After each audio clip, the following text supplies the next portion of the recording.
Buenos días. Bienvenidos en este nuevo programa de reflexiones políticas llamado El Ciudadano del siglo XXI. Hoy vamos a hablar de religión y más concretamente de la religión del capitalismo con el libro del filósofo francés Denis Robert Dufour, publicado en 2019, Baisse ton prochain, une histoire souterraine du capitalisme, que podemos traducir por Joder a tu prójimo, una historia clandestina del capitalismo.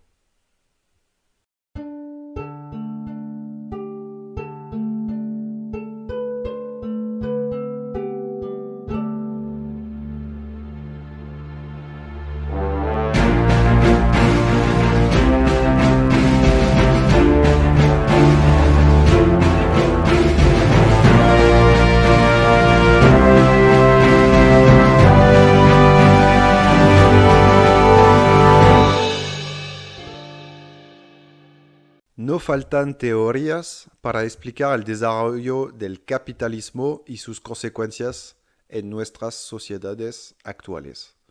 Sin embargo, en el curso de su investigación, Denis Robert Dufour tuvo acceso a un texto largamente censurado titulado Recherche sur l'origine de la vertu morale, investigaciones sobre el origen de la virtud moral, publicado por Bernard Mandeville en 1714. Escrito en los albores de la primera revolución industrial, como complemento de la famosa fábula de las abejas, este texto clave ha influido en todo el pensamiento económico moderno, desde Adam Smith hasta Friedrich Hayek. Se acabó el amor al prójimo, declaró Bernard de Mandeville. Ahora hay que contar con los que él llama los peores hombres, los que siempre quieren más, sea el cual será el medio empleado. 3 siglos después resulta que ninguna otra idea ha transformado tanto nuestras vidas. El mundo es infinitamente más rico, pero el precio que pagamos es enorme. El empeoramiento de las desigualdades y la destrucción de las condiciones de vida en nuestro planeta. En este excelente análisis, Denis Robert Dufour nos muestra todos los defectos del sistema capitalista, que durante mucho tiempo ha demostrado su superioridad, pero que hoy podría hacernos perder todo.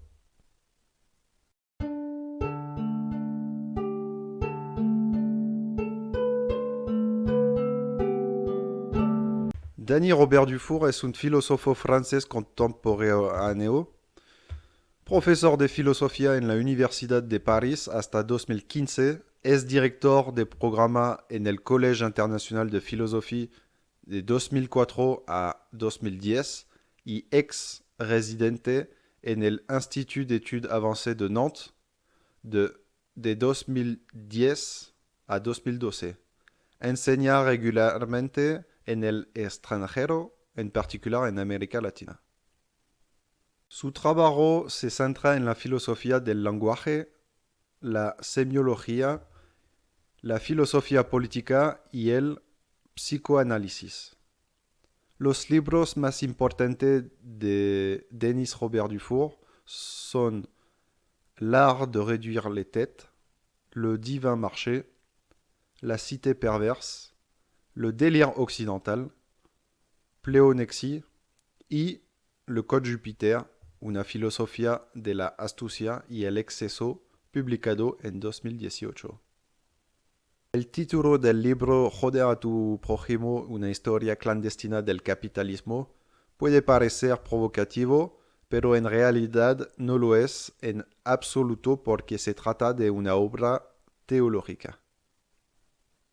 Denis Robert Dufour se declara teólogo porque en este libro trabaja sobre el primer mandamiento, es decir, sobre la religión del capitalismo en la que vivimos desde hace 3 siglos, que él llamará en otro libro el mercado divino.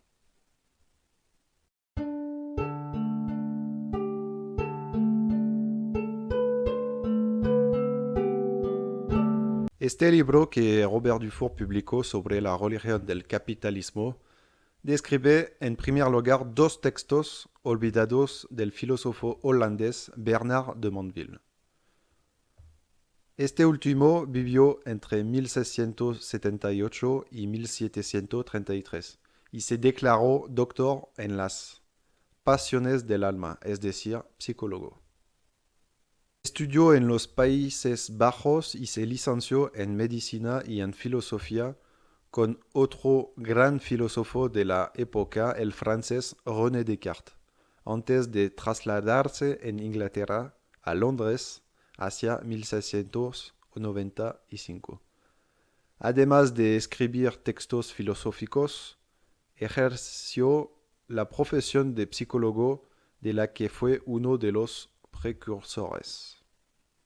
En 1614, Monville publicó dos textos que contienen una respuesta a una importante cuestión de la época: cómo pasar de un mundo de escasez o carencia de bienes a un mundo de abundancia. El caso de la escasez, he aquí algunas cifras del periodo que va desde 1700 hasta los albores del capitalismo, extraídas de uno de los libros del economista francés Thomas Piketty. En su último libro Capital e Ideologías, Piketty dice que en 1700 había 650 millones de personas en el mundo. La renta media era de unos 80 euros al mes, la esperanza de vida rondaba los 25 años y apenas el 10% de la población mundial estaba alfabetizada. Así que podemos ver en estas cifras el estado de escasez y desabastecimiento de la época. Esta cuestión ya había sido discutida anteriormente por Thomas Hobbes, filósofo inglés que escribió El Leviatán en la década de 1650 y que explicó que el mundo se encontraba en un estado de escasez, lo que llevaba a una lucha entre los hombres por la apropiación de los pocos bienes existentes, con la famosa fórmula: el hombre es un lobo para el hombre. Para evitar este estado de guerra civil, alguien debe confiscar todos los poderes. Para Hobbes, la solución no es en absoluto resolver la cuestión de la escasez o carencia de bienes, sino lo que ésta provoca, es decir, una guerra civil permanente. Por lo tanto, piensa que esto puede resolverse utilizando tiranos o dictadores que regulen de alguna manera las luchas individuales. Sin embargo, esto conlleva una importante consecuencia. El tirano dominaba a la población mediante la violencia y la opresión.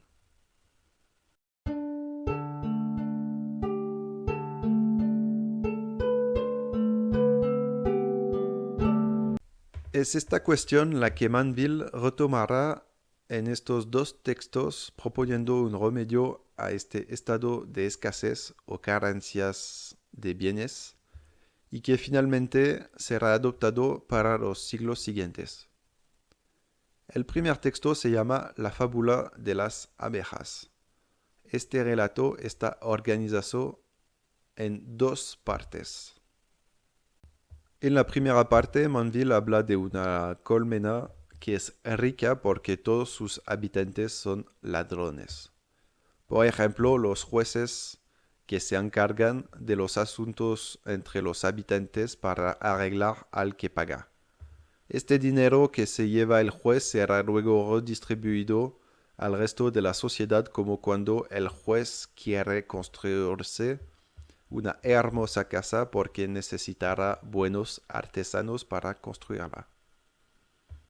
En la segunda parte del cuento, los habitantes de la colmena se sienten todos culpables por ser ladrones y deciden de la noche a la mañana convertirse en honestos. Y cuando más honestos son, más se marchita la colmena porque desaparecen los oficios como los artesanos que mantenían la economía, pero también porque la economía se convierte en objeto de toda una serie de depredadores alrededor de la colmena. La moraleja de este cuento escrito por Mandeville es que los vicios privados como la avaricia o el lujo hacen la virtud pública, es decir, la riqueza pública. Así, según Mandeville, hay que dejar que los vicios privados lleguen a su fin porque, en contra de lo que se podría pensar, esto es bueno para todos. Más adelante comprenderá por qué este cuento se asocia al actual sistema capitalista neoliberal.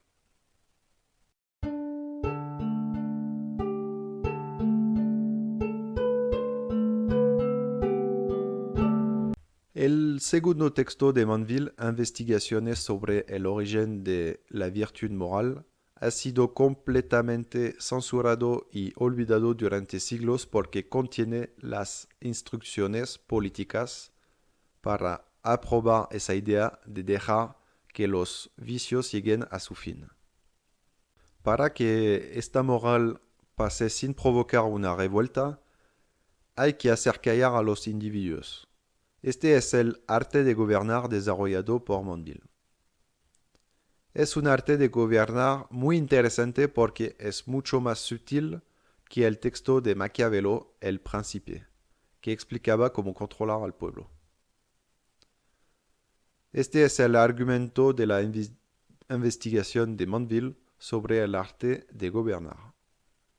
Si se quiere mantener tranquilos a los hombres que son egoístas por naturaleza, hay que incluirlos a moderar sus apetitos. Para moderar los apetitos de los hombres, estaba la tiranía, como vimos con Hobbes. Pero ya no hay que usar la opresión sino la astucia porque la Revolución Inglesa de 1689 pasó por esto que sentó las bases de la democracia moderna. Para que accedan a obedecer la ley, basta con pagar a los hombres, pero como son muchos y nunca habrá dinero suficiente para pagarles a todos, hay que aplacarlos con halagos declarando que son virtuosos en sociedad.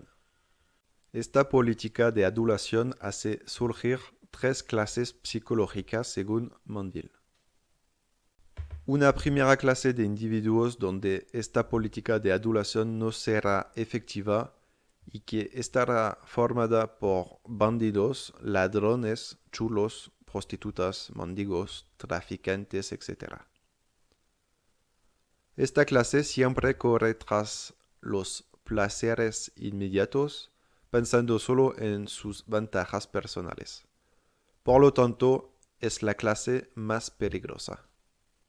Sin embargo, esta clase es muy útil porque actúa como repelente de la segunda clase de individuos, la llamada clase virtuosa, compuesta por aquellos que pueden presumir de haber tenido éxito donde la primera fracasó.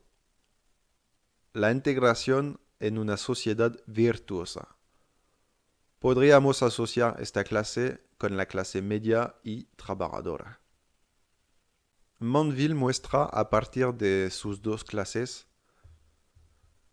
que lo que podría llamarse manipulación política solo tiene un objetivo: crear una tercera clase invisible compuesta, según él, por lo peor de los hombres, lo que hoy llamaríamos los pervertidos. Esta tercera clase pretende obedecer la ley con un doble objetivo: beneficiarse del prestigio de la segunda clase llamada virtuosa, pero sobre todo mantener a todos callados para sacar todos los beneficios posibles. Podríamos representar a esta clase como banqueros, grandes empresarios y políticos corruptos. Forman, según Manville, esta tercera clase de ambiciosos que recogen todos los beneficios, que mantienen el negocio y que, gracias a este doble juego, pueden gobernar con facilidad.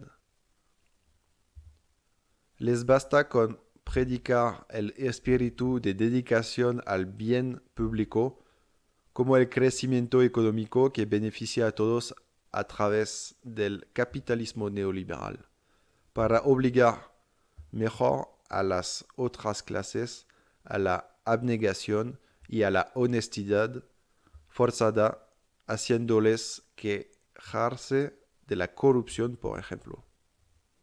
Manville entra entonces en el plano teológico al hablar de una nueva religión que trastoca los códigos clásicos del bien y del mal, porque esta elección de lo peor de todo bien podría ser querida en última instancia por el propio Dios. En efecto, si Dios creó hombres imperfectos, codiciosos y mentirosos, bien podrían ser, según Manville, hombres sanos. Lo que Manville sugiere es que ha llegado el tiempo de los hombres sanos o supuestamente sanos, y que por lo tanto debemos confiar nuestro destino a los peores hombres, que siempre quieren más, sea cual sea el medio utilizado, porque es la única forma posible de que aumente la riqueza. Esto permitirá a un cierto número de ellos alcanzar la felicidad temporal, es decir, el paraíso en la tierra. Es evidente que este conjunto de tesis que Manville expone en estos textos no debe ser revelado al público en general porque revela la manipulación de la que iba a ser víctima el mayor número de personas. Y de hecho, los textos de Manville fueron ocultados durante mucho tiempo. Estos dos textos constituyen el software del capitalismo. Por un lado, el cuento dice que del mal puede salir el bien, lo cual era novedoso para la época porque antes solo existía el bien y eso podía generar el bien. En cuanto al segundo libro, Investigación sobre el origen de la virtud moral, contiene el programa político para aplicar la nueva religión del capitalismo.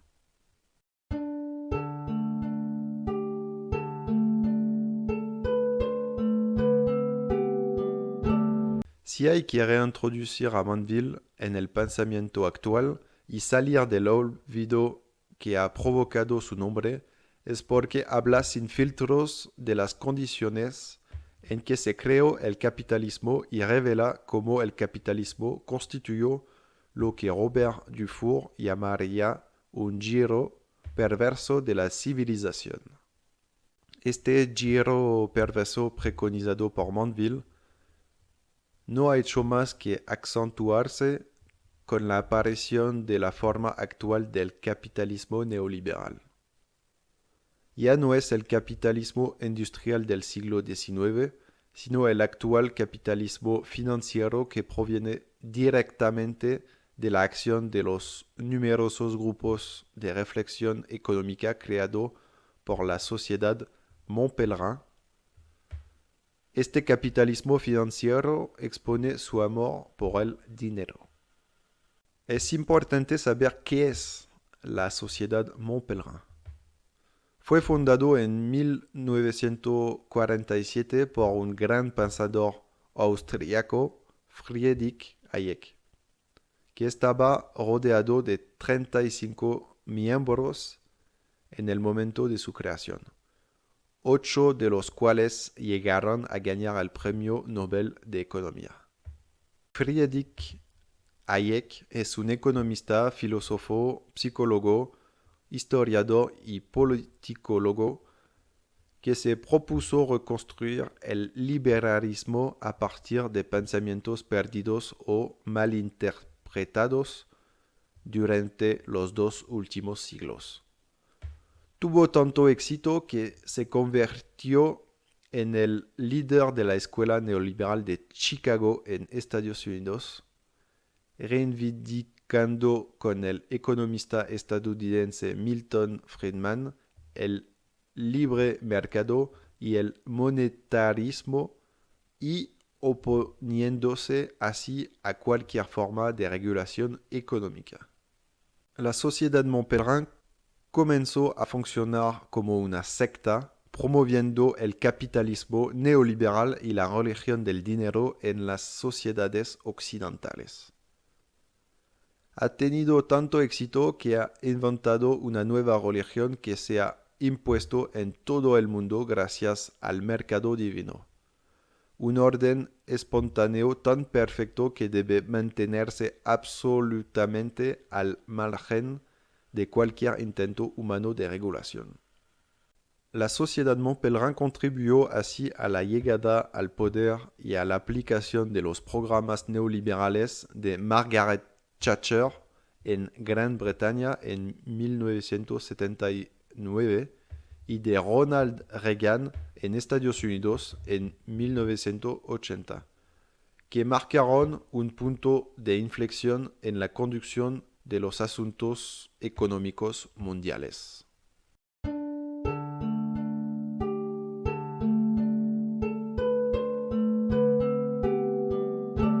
¿Cuáles son las ventajas de esta nueva religión para la tercera clase perversa, como dice Manville?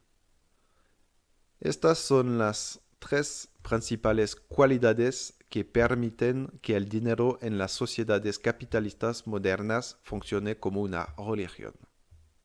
En primer lugar, el dinero puede ocultarse, por ejemplo, mediante la optimización y la evasión de impuestos, como es el caso de Guillermo Lasso, de modo que quien lo posee pueda seguir pareciendo como los demás, aquellos que han aceptado renunciar a satisfacer todos sus placeres personales, pagando sus impuestos, es decir, la llamada segunda clase virtuosa según Manville.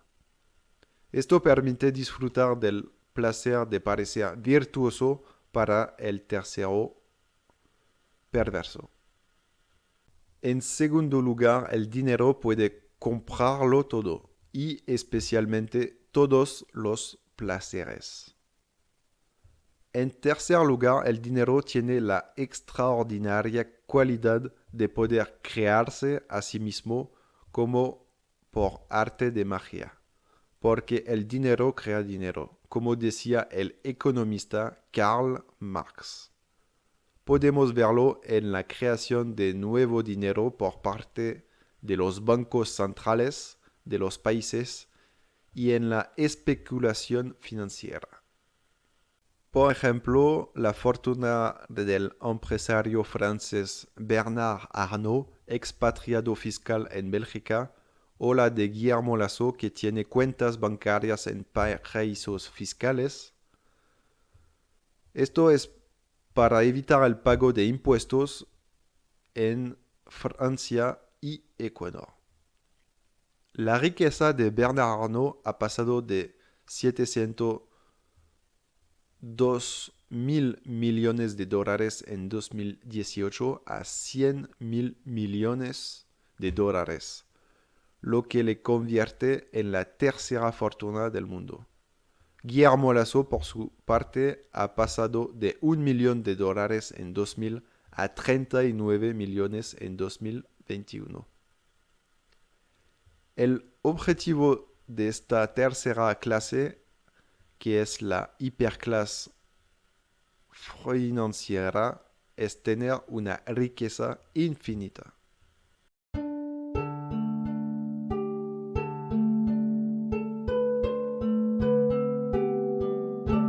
Dany Robert Dufour concluye este capítulo con cifras diciendo que el proyecto de Manville de pasar de la escasez a la abundancia ha triunfado perfectamente, porque los últimos escritos de Piketty nos permiten decir que el mundo en 2020 es globalmente 100 veces más rico que en 1700.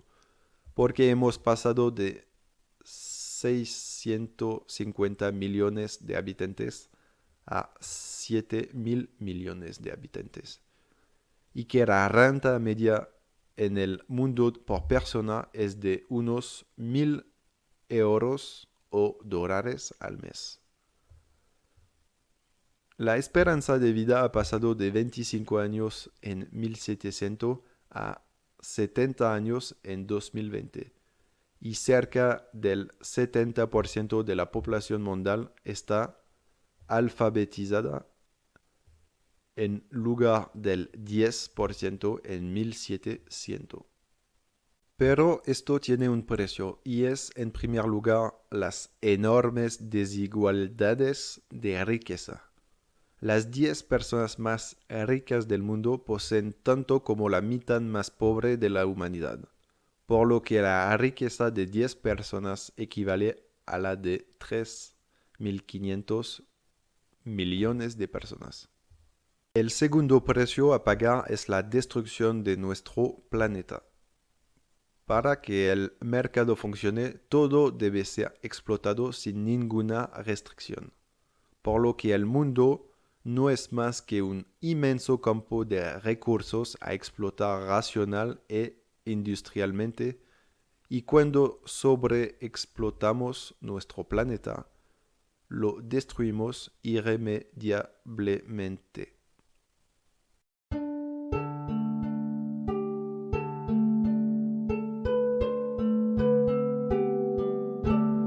Para concluir este libro, Robert Dufour cita una frase de Freud y nos habla de una obra que representa bien esta religión del dinero. Es una obra llamada Cloaca en el Centro Pompidou de París y fue creada por el artista belga Wim Delvoye. Es una máquina en la que se pone una comida, luego se digiere todo y al final produce una mierda. Luego lo envasas al vacío y le pones un logotipo como el de Ford o Coca-Cola y funciona. Las primeras cagadas de esta obra se vendieron por 1.000 euros, cada una en 2001, y hoy valen 10.000 euros. Y puedes comprar acciones en la bolsa de valores en esta máquina. Así que es una metáfora perfecta de la conversión de la mierda en dinero y del dinero en mierda que se encuentra en el corazón del capitalismo neoliberal. Freud también resumiría bien esta religión del dinero en 1908, en una cita: el oro que el diablo da a sus adoradores se convierte en excremento después de que se va. Muchas gracias.